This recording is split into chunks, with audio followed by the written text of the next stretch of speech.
Hello friends, welcome to SSC coaching centre. दोस्तों, आज की वीडियो में रीजनिंग के क्वेश्चन है, तो आप इस वीडियो को पूरा जरूर देखिए क्योंकि आपको मालूम हो जाए कि रीजनिंग का किस तरीके का प्रश्न एग्जाम में पूछा जा रहा है। तो चलिए स्टार्ट करते हैं। पहला क्वेश्चन रहेगा, करण और अर्जुन की आयु का अनुपात 3:8 है। कौन कौन? करण और अर्जुन की जो आयु का अनुपात है वो 3:8 है। ठीक। तथा उनकी आयु का अंतर 35 वर्ष है। अंतर क्या दिया गया? अंतर कितना? 35 बरस का। याद रखिएगा, जब प्रश्न में अंतर दिया जाए तो आप अनुपातों का भी अंतर करते हैं। ठीक है, आपके पास अंतर है तो अनुपातों का अंतर करिए। 3 और 8 का अंतर आ जाएगा 5। तो इस अंतर में अनुपात के अंतर से डिवाइड कर दो। भाई अनुपात का अंतर कितना आया? 5 आया कि नहीं? तो 5 से इसमें डिवाइड कर दो। 5 सत्ते 35, 7 बार में गया। अब 7 का मल्टीप्लाई 3 से कर दो तो 21, 8 से कर दो 7 अट्ठे 56। दोनों की आयु निकल के आ गई। पूछा क्या है? 4 वर्ष बाद उनकी आयु का अनुपात क्या होगा? 4 वर्ष के बाद में आयु का अनुपात। ये तो इनकी आयु निकल के आ गई।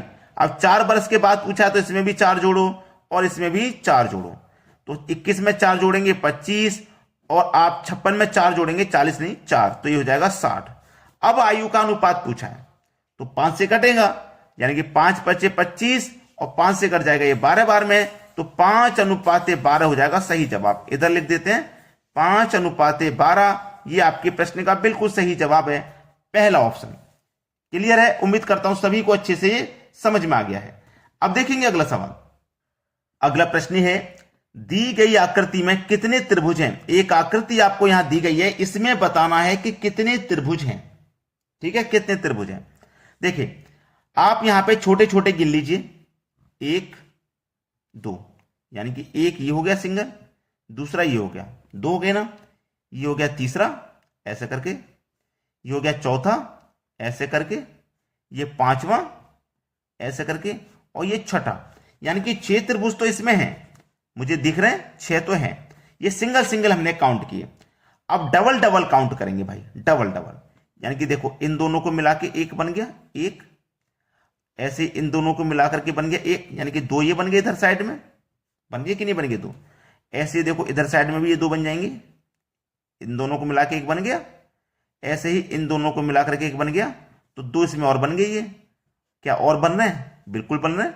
देखो, एक तो ये वाला बन गया बड़ा वाला, ऐसे करके बन गया एक, एक ये बन गया और एक देखो आपका ये बन गया, तो 2 और बन गए इसमें। तो कितने हो गए? 6 और 2 8, 10 2 12, यानी कि 12 ट्राइंगल है कुल इसमें। इसमें टोटल ट्राइंगलों की संख्या कितनी है? 12, यानी कि सी ऑप्शन हो जाएगा हमारे प्रश्न का बिल्कुल सही जवाब। अब देखेंगे अगला क्वेश्चन। अगला प्रश्न है, यदि 73 प्लस 82 बराबर 62, 91 प्लस 21 बराबर 21 हो तो 86 प्लस 24 बराबर क्या? आपको पता है प्लस का साइन अगर यहां पे है और हम इन दोनों को रियल में जोड़ते हैं तो 62 तो मिलेगा नहीं, बड़ी संख्या कोई मिलेगी। लेकिन भाई ये रीजनिंग है, रीजनिंग में लॉजिक के बिना कुछ नहीं है। लॉजिक तो आपको बनाना पड़ेगा और सेम लॉजिक बनाना पड़ेगा। जो लॉजिक आपने बना के यहां निकाला है 62, वही लॉजिक बना करके 21 निकालना है और उसी लॉजिक से ये फाइंड करना है। चलो, मेरे पास 73 प्लस 82 बराबर 62 है। कैसे बनाए भाई? इनसे हम 62 कैसे बनाए? अगर मैं इन दोनों को पहले जोड़ लूं 10 हो जाएगा, इन दोनों को भी जोड़ लूं 8 और 2, ये कितना हो जाएगा? ये भी 10 हो जाएगा। 10 और 10 20, ऐसे नहीं। पहले वाली संख्याओं को हमने जोड़ लिया, चलो तो बाद वाली का मल्टीप्लाई कर देता हूं। पहली वाली को प्लस किया है ना, बाद वाली 8 दूनी का 16। अब दोनों को जोड़ता हूं, 10 और 16 26। अब इस 26 को आप क्या करोगे? पलट के लिखोगे तो 6 पहले आ जाएगा, 2 बाद में, 62 हो गया। पहले वाली को जोड़ा, दूसरी वाली को मल्टीप्लाई किया। वही लॉजिक अब मुझे यहां पे लगाना होगा। ठीक है, चलिए यहीं पे लगा देता हूं, मैं कहीं नहीं जा रहा। इन दोनों को पहले प्लस करता हूं। पहली वाली संख्या को देखो प्लस करेंगे तो ये 10 हो जाएगा, दूसरी वाली को मल्टीप्लाई करेंगे तो 2 1 कम 2 हो जाएगा। अब जोड़ दो, 10 और 2 12। अब इसको रिवर्स करके लिखोगे, पलट के लिखोगे तो 2 पहले आ जाएगा, 1 बाद में, 21 मिल गया। सेम लॉजिक इसमें लगा देना, 8 और 6 14 हो जाएगा। ठीक है, बाद वाली संख्या का मल्टीप्लाई 2 चौके 8 हो जाएगा, जोड़ लो 22 हो जाएगा। और 22 को जब रिवर्स लिखोगे तो 22 ही आपको मिलेगा।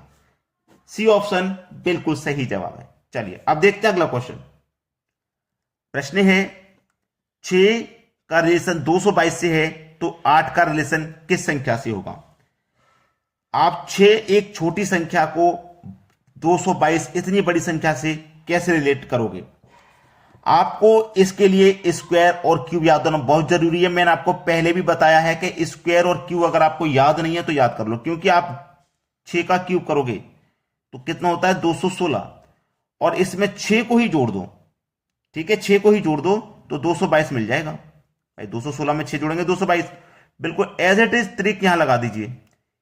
यहां पे भी 6 का क्यूब, वो 8 का क्यूब, सॉरी 6 का नहीं 8 का, यहां 6 था तो हमने 6 का क्यूब किया, यहां 8 है तो 8 का क्यूब करेंगे।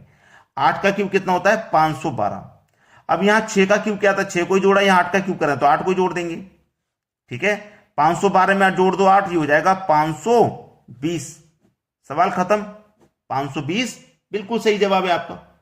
चलिए अब देखते हैं अगला प्रश्न। अगला प्रश्न है 25, 17, 6, 38, 18, 8, 89, 16 क्वेश्चन मार्क, यानी कि ये क्वेश्चन मार्क वाली संख्या मुझे फाइंड करनी है। कैसे, यहां पे क्या लेकर के आऊं? इन ऑप्शन में से कोई एक संख्या आएगी, लेकिन कौन सी आएगी उसका तरीका हमें देखना है। ये नीचे वाली संख्या फाइंड करनी है ना, तो मैं ये सोच सकता हूं कि ये नीचे वाली कैसे बनी होगी, ये नीचे वाली कैसे बनी होगी, ये 6 कैसे बना है, ये 8 कैसे आया, उसी तरीके से ये वाली संख्या पता लग जाएगी। तो मुझे ऊपर वाली संख्याओं का कुछ करना पड़ेगा जिससे कि मेरा ये 6 बन जाए। अगर मैं ऊपर वाली संख्याओं को दोनों को जोड़ लेता हूं, प्लस कर लेता हूं, तो 25 और 17 को मैंने प्लस कर लिया तो ये हो जाएगा 42, और मुझे चाहिए यहां पे 6। तो अगर 42 में 4 और 2 संख्या को अगर आप जोड़ लेते हो तो 6 बन जाएगा। 4 और 2 को जोड़ लिया, 6 बन गया। ऐसे ही रिलेशन मैं यहां पे बनाता हूं। 38 और 18 को अगर मैं जोड़ता हूं तो 56, 5 और 6 को जोड़ोगे 11 मिलेगा। 8 मिलना चाहिए, यहां तो इन दोनों को जोड़ने से 6 मिल गया ना, यहां पे 8 मिलना चाहिए, 8 नहीं मिल रहा, तो कैसे मिलेगा? इन दोनों को जोड़ने से 42 मिला ना, इस 42 में 7 से डिवाइड कर दो तो 6 बार डिवाइड जाएगा, यानी कि 6 मिलेगा। ऐसे ही इसमें भी 7 से डिवाइड कर दो, 7 8 56, 8 बार डिवाइड जाएगा, मतलब 8 मिलेगा। और फिर सेम लॉजिक यहां पे लगा दीजिएगा। 89 में 16 जोड़ दो 105, यहां 7 से डिवाइड किया, यहां 7 से किया, 7 से कर दो भाई, ठीक है। कितनी बार में जाएगा? 7 एकम 7, 3 बचेगा 35, 7 पंजे 35, 15 बार में जाएगा। तो इसका मतलब यहां 15 जाएगा, पहला ऑप्शन। चलिए अब देखेंगे अगला क्वेश्चन। अगला प्रश्न है 5, 94, 9 क्वेश्चन मार्क। बहुत अच्छा सवाल। ऐसा सवाल बच्चे यहां तक लॉजिक तक पहुंच ही ना पाए। अगर एग्जामिनर इस सवाल को दे दो तो आप इसके लॉजिक तक शायद ना पहुंच पाओगे, इसीलिए यह क्वेश्चन मैं आपके लिए लेकर के आया हूं। देखिए 5 से 94 कैसे बनाओगे? पहले ये जो 5 है आपके पास, ये जो 5 आपके पास दिया गया है, इसको आपको ऐसे 2 भागों में तोड़ना है जिससे कि 94 बन जाए। तो मैं इसको 3 और 2 अलग अलग कर लेता हूं। 3 और 2 को अगर आप जोड़ोगे तो 5 ही हो जाएगा ना, तो मैंने 3 और 2 में अलग अलग कर लिया। अब मैं क्या करता हूं, 3 का भी स्क्वायर कर देता हूं, 2 का भी स्क्वायर। तो आपको मालूम है 3 का स्क्वायर ये 9 हो जाएगा और 2 का स्क्वायर 4 हो जाएगा।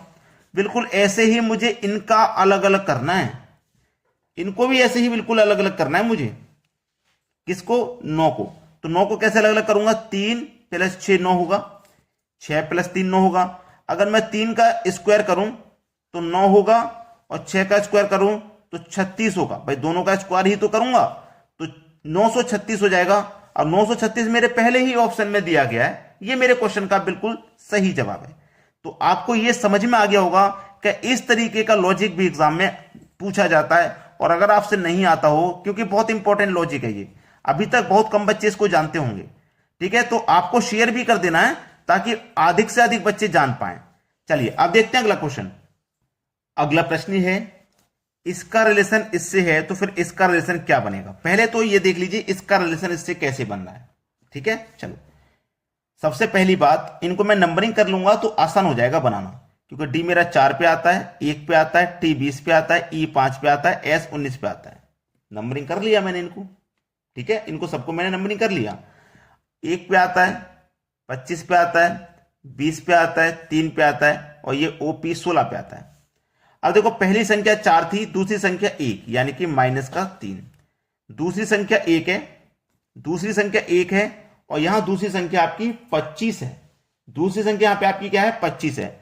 अब यहां पे दूसरी संख्या का रिलेशन मैं दूसरी संख्या से बनाता हूं तो क्या हो जाएगा? देखिएगा, दूसरी संख्या का रिलेशन दूसरे बनाता हूं तो यहां से पीछे लौट रहा हूं मैं। 4 से देखो 3 माइनस करके पीछे लौटा 1 पे, ऐसे ही एक से पीछे लौट रहा हूं मैं 25 पे, तो माइनस हो रहा है 2। अब देखो बीच वाली संख्या एज इट इज है, यहां भी 20 है, यहां भी 20 है, इसको कुछ नहीं चेंज करना, ये आपको एज इट इज दिया गया है।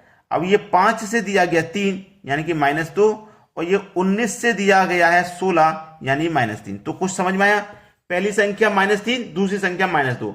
अब यहां पे दूसरी संख्या -2, लास्ट की संख्या -3। ये लॉजिक ध्यान रखना, बीच वाली 0 है, 20 और 20। बिल्कुल सेम लॉजिक यहां लगा देना। अब इसको भी मैं 3 जोड़ के अगर लिखता हूं -3, देखो पहले इस पे करता हूं। m कितने नंबर पे आता है? 13 पे। ये 1 पे आता है, i j k ये 11 पे आता है, i 9 पे आता है, और n आपका 14 पे आता है। अब एक पहली संख्या को मैं 3 माइनस करके लिखूंगा, अगर इसको भी मैं 3 माइनस करके लिखूंगा तो 10 पे आएगी, और 10 पे कौन संख्या आती है? j। इसको भी मैं क्या करूंगा? 2 माइनस करके लिखूंगा। 2 माइनस करके लिखूंगा ना, तो 1 में से 2 माइनस करूंगा तो कितना आया मेरा? 25 पे 22 आया। के में मैं क्या करूंगा? एज इट इज रहेगा। भाई देखो जो तीसरी संख्या थी वो एज इट इज है, तो के आपका एज इट इज रहेगा। इसमें से क्या करोगे? 2 माइनस करोगे, 7 आ जाएगा, और 7 पे क्या आता है आपका? जी।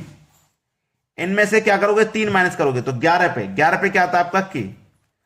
जे वाई के जी के, जे वाई के जी के, यानी कि बी ऑप्शन बिल्कुल सही जवाब है। आसानी से बना दिया कि नहीं बना दिया? तो अगर आपने अभी तक वीडियो को शेयर नहीं किया है, शेयर कर दो, और अगर लाइक नहीं किया है तो लाइक कर दो भाई, इतना काम जरूर कर दीजिए। ठीक है दोस्तों, धन्यवाद।